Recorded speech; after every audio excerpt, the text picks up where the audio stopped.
धाराशिव जिल्ह्यामध्ये मागील काही महिन्यापासून आपल्याकडे कॉपर वायर चोरीचे गुन्हे खूप मात्रामध्ये होत होते।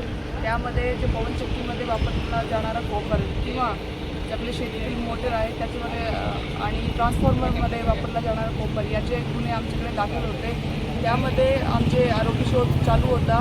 त्यामध्ये आज आपण इथे आमची LCBची टीमने 5 आरोपी त्यासोबत 3 वाहन 3 चारचाकी आणि 500 किलो कॉपर असा जप्त केलेला आहे। या आरोपीकडून आपल्याकडे 8 गुन्हे म्हणजे भूम, आपले वाशी, कळंब, नळदुर्ग आणि देवळी इथले 8 गुन्हे आम्ही निष्पन्न केलेले आहे आणि बाकी आरोपी सध्या अटक करणे बाकी आहे। या आरोपीवरती आम्ही जास्तीत जास्त स्ट्रिक्ट जी आहे आपली पुढील कारवाई करणार आहात। तर जिल्ह्यामध्ये जे कॉपर वायर चोरीचे आता गुन्हे आहेत किंवा आपल्याकडे खूप मात्रामध्ये पवनचक्कीचे प्रकल्प असल्याने सर्व जे नागरिक आहेत त्यांना असं सूचना आहे की असे कुठलेही आपण प्रकारामध्ये इन्व्हॉल्व होऊ नये। त्यावरती आमची स्ट्रिक्ट लक्ष आहे आणि आम्ही त्याला अटक करून त्याच्यावरती चांगली कडक कारवाई करणार आहोत।